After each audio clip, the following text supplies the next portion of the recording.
ಹೌದು, ಈ ವಿಡಿಯೋದಲ್ಲಿ ಬರ್ತಿರೋದು ವಿನೇಶ್ ಪೋಗಟ್ ಅವರು. ರೀಸನ್ ಏನಪ್ಪಾ ಅಂತ ತಿಳ್ಕೊ ಮುಂಚೆ ಆದಷ್ಟು ಒಂದು ಜನಕ್ಕೆ ಶೇರ್ ಮಾಡಿ.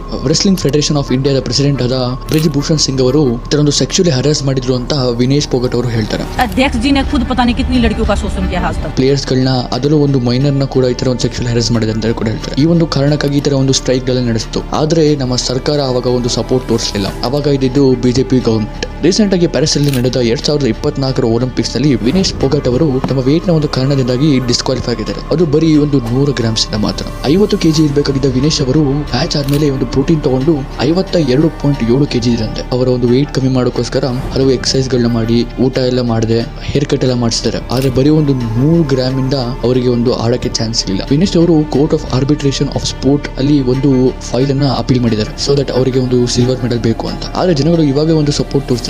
ಆಗ್ಲೇ ಒಂದು ರೀಲ್ ತೋರಿಸಿದ್ರು ನೋಡಿ, ಅವಾಗ ಅವ್ರಿಗೆ ಏನಕ್ಕೆ ಸಪೋರ್ಟ್ ಸಿಕ್ಕಿಲ್ಲ. ಅವಾಗ ಯಾವ ಮೋದಿ ಅವರು ಕೂಡ ಒಂದು ಟ್ವೀಟ್ ಹಾಕಿಲ್ಲ.